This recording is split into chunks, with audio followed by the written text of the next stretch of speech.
Hey, Elliot. Hi. How you doing? Good, yeah. Good, great. Good morning. Thank you all for being here.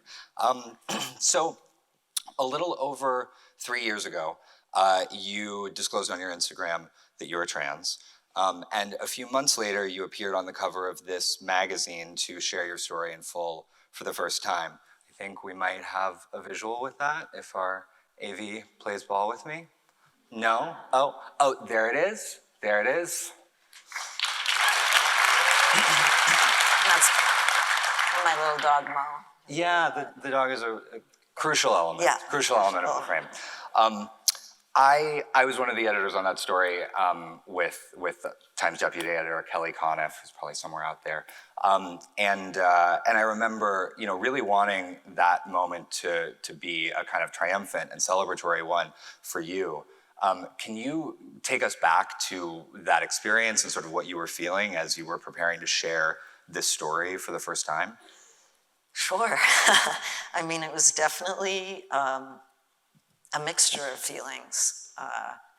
A time in my life where I felt utterly elated and beyond grateful to finally be in a place where I could accept and love myself and do what I needed to and wanted to, and to, have the honor of that cover, which was shot by a trans man, Wynne Neilly in Toronto, and having that opportunity, it meant so much. And I appreciated very much the thoughtfulness that Time also did show me during that period and during that experience. And it was also very overwhelming, as you can imagine. And in some ways, I think you feel a sense of pressure, like, of course,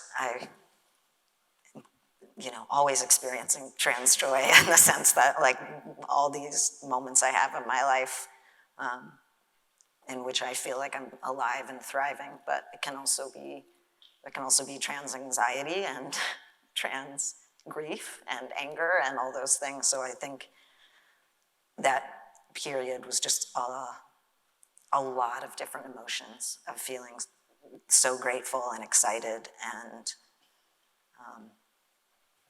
and also, of course, going through a lot. What was the response like from, fans and the public? It seems to me that there's, a tremendous amount of really beautiful and overwhelming support when people are able to disclose and share that part of themselves. Was that what you were met with? Absolutely. I mean, first of all, I didn't think that maybe that was naive or some, I don't know what the right word would be for it, that it was going to be such a thing, so the support was incredible, from people I don't know, or people that are acquaintances, or people that are close to me that support. That sense of community, connection is exactly what helps you get through those moments that are a lot and can be overwhelming. The final season of your show, The Umbrella Academy, will be out in August. After your disclosure, you worked with the showrunner on weaving a storyline about your character also transitioning into the narrative. I'd love to hear about that creative process and how you were able to kind of work synchronously with them around that. Sure, yeah. Yeah, Steve, the showrunner of Umbrella, is actually probably one of the first people I came out to, because I was supposed to go back to shoot the third season and wanted to ideally get surgery before, and so I called him nervously, and he was incredible. And if anything, he was the one who was very insistent on, like, immediately having it be a part of the show, and supported me to be able to access the care I was hoping to get at that time. And of course, he didn't have a lot of knowledge, not of course, but he didn't have a lot of knowledge about trans stories, trans issues. So we reached out to the Thomas Page McBee, who's incredible, and if you're not familiar, he wrote an extraordinary book called Amateur. He's writing another book right now. He wrote on other television and projects as well, and so Thomas came on board and really worked with Steve, and the three of us worked together to integrate Victor's story into the third season, and that change he went through. And yeah, that's sort of how it worked. I want to talk a little bit more about Hollywood. There have been so many calls over the last several years for greater inclusion and representation in the entertainment industry. I'm curious how your transition has impacted the roles that you're offered and also the roles that you pursue and the projects that you take on. Oh, it's a good question. I mean, it's so funny thing about like the roles I get offered. I get, like I guess, like, I'm always hesitant to say, because I don't know what people are saying, like in the rooms, whether, if they're gonna send something and they don't for a reason, or because I am realistic about the lack of representation for trans people and the lack of representation for trans masculine people. And, I get offers for trans roles, offers for cis roles. I guess in terms of what I'm interested in pursuing right now, I don't know, I'm looking forward to tackle all kinds of different characters and stories. I suppose I feel so much of my work I've had to fight through like such a discomfort before I could actually be present in a character, in a scene, or what have you. And now to get to start from a foundation of just like being there is so thrilling. So I'm just excited about different things that are ahead. Yeah. Your memoir, Page Boy, is out in paperback next month. Great book. You also co-wrote a feature, Close to You, which will be out in August. How has it been to develop your voice as a writer? It's been an absolute joy that I could not have ever imagined before. And by that, I mean, I always dreamed of being able to write a book or what have you, but it just felt impossible. Like, sure, there could be spurts of some writing, and it was, I do definitely think it was transitioning. It was the comfort that allowed me, the presence. So much of my mind had been occupied by unhealthy, toxic thinking.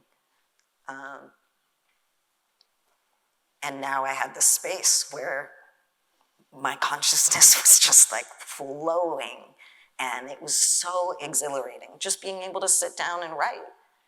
And it's now like absolutely one of my favorite things to do, and being able to create in that way. And I just, I think it's similar to an excitement I feel feel creatively as an actor in the same sense of being able to start from a different place. And it's incredible to see, like, I mean, it makes sense, but what you're able to do when your mind isn't losing so much energy doing just all the shit it used to do before. That was not helpful. That was not helpful. Activism is a big part of your life. You've been outspoken about efforts in Canada to roll back laws and protections for trans people. Can you talk a little bit about what's happening in Alberta and how you see some of those same tides playing out in the States?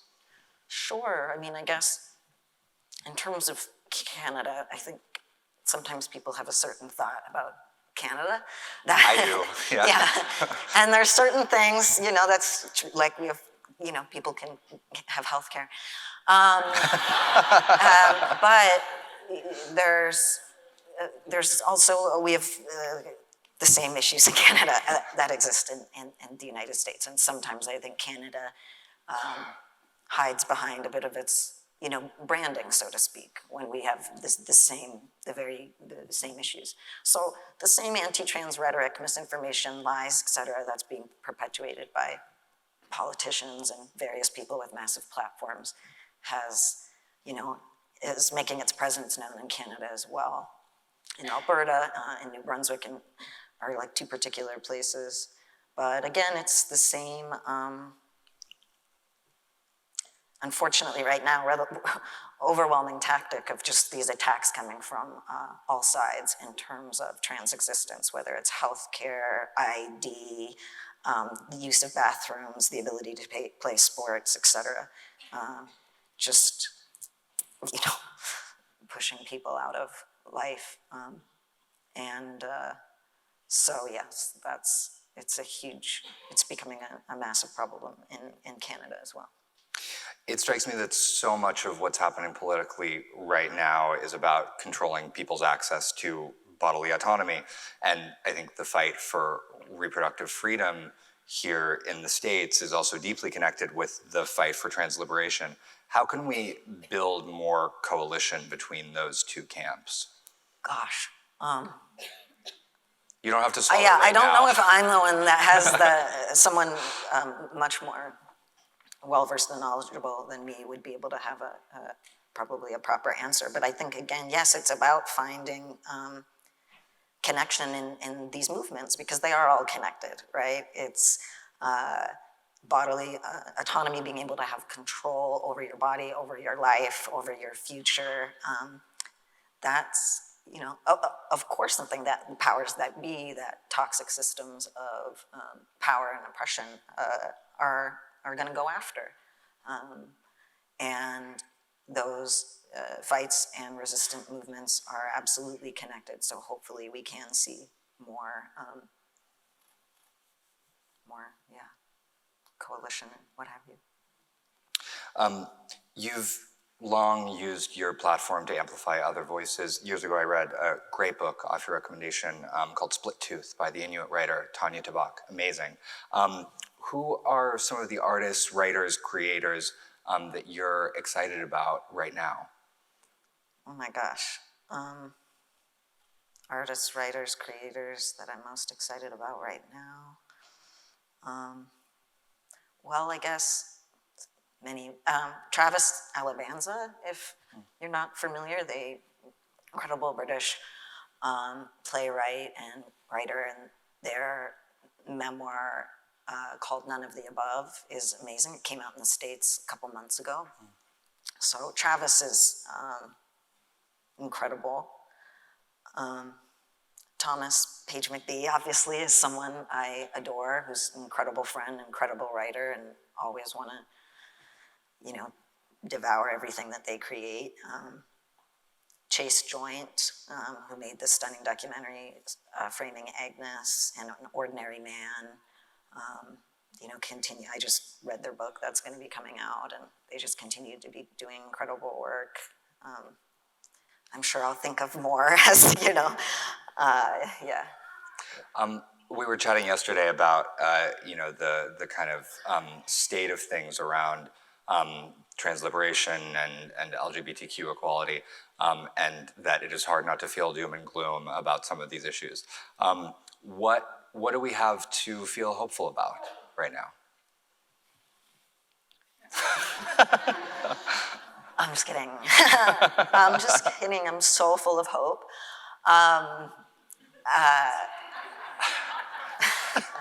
No, I am. Come on, we all have those days we are. where We're hopeful. There's some days we're hopeful, and there's some days where, of course, we're less hopeful. Some days where everything you look at is gorgeous, and other days where everything makes you want to crawl into a hole and cry. But I think what makes, I'd say, like, where I know where I feel hope is in like what I feel in community and those who care desperately about making this world a better place, who use their privilege, whatever that might, be for them, to actively, create change. And I think hope for me is in those who continuously resist and support each other, kind of no matter whether it's a day you're feeling hope or you're not. And I think a great book to read is Miss Major Speaks, which is Miss Major's sort of memoir. It's like In Conversation with Miss Major, who, if you're not familiar, is a Black trans woman, elder, who has just been a prolific activist and changed the lives of so many people, and helped create a world where, someone like me can exist. And I think when I read like Miss Major's book and what she went through and what she stood up against and the change that she created in much more drastic situations, I see hope and reminding myself that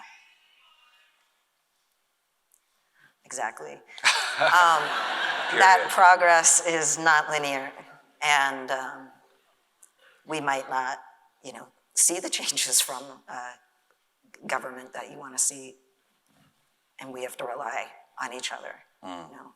Or I think of like already so much of the care that's being threatened to get taken away. So many people already can't access it.